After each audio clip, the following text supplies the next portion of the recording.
Messi Ronaldo যে দেশে যায় সে দেশেই বাড়ে জিডিপি। হামজা সুমিতের মতো প্রবাসী ফুটবলাররা আশায় বাংলাদেশেরও কি হবে একই অবস্থা। সুমিত সোম বাংলাদেশের জার্সিতে খেলার পরই গ্রিন সিগন্যাল পাওয়ার পরই ক্যাভালরি এফসি সুমিতকে দিয়ে বাড়িয়ে নিচ্ছে নিজেদের আয়। ক্যাভালরির টার্গেট বাংলাদেশের বিশাল জনগোষ্ঠী। এদিকে সুমিতকে ঢাকায় নেমে সরাসরি জাতীয় দলের ক্যাম্পে যোগদানের পরামর্শ দিয়েছেন হেড কোচ হাভিয়ের কাবরেরা। মেহেদী নাইমের রিপোর্ট।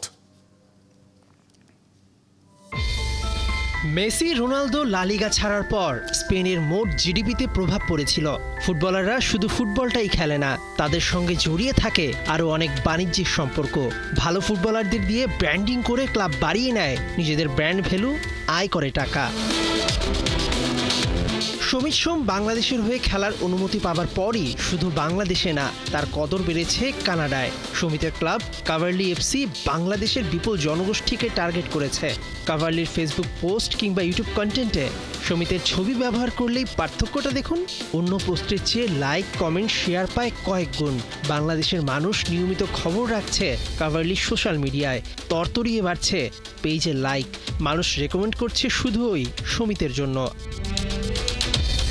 ফুটবলের প্রতি ভালোবাসা পৌঁছে যাওয়ায় হামজা যেমন রাজি হয়েছেন, তেমনি সেই ভালোবাসা স্পর্শ করেছে কানাডায় থাকা সুমিতের হৃদয়। চলতি সপ্তাহেই এক ভার্চুয়াল মিটিংয়ে হেড কোচ হাভিয়ের কাবরেরা চাওয়া অনুযায়ী কানাডা থেকে সরাসরি সুমিতকে ঢাকায় জাতীয় দলের ক্যাম্পে যোগ দিতে বলেছে বাফুফে। 4 জুন ভুটানের বিপক্ষে ম্যাচে নিশ্চিতভাবেই সুমিত খেলছেন না, তবে ম্যাচের আগে বাংলাদেশে আসতে পারলে জাতীয় স্টেডিয়ামে বসে ম্যাচটা দেখবেন।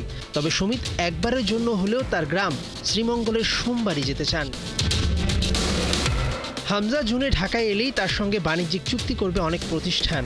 আগামীতে কানাডার জাতীয় দলে খেলা সুমিতের সঙ্গেও হয়তো চুক্তিবদ্ধ হবে বহু প্রতিষ্ঠান। সুমিতের আগমন শুধু একটা আগমন নয়, গ্যালারি ফিরে পাচ্ছে তার চিৎকার। আর বিশ্ব ফুটবল মার্কেটে নয়া ব্র্যান্ডিং হচ্ছে লাল সবুজের এই বাংলাদেশের। মেহেদী নাইম, ৭১।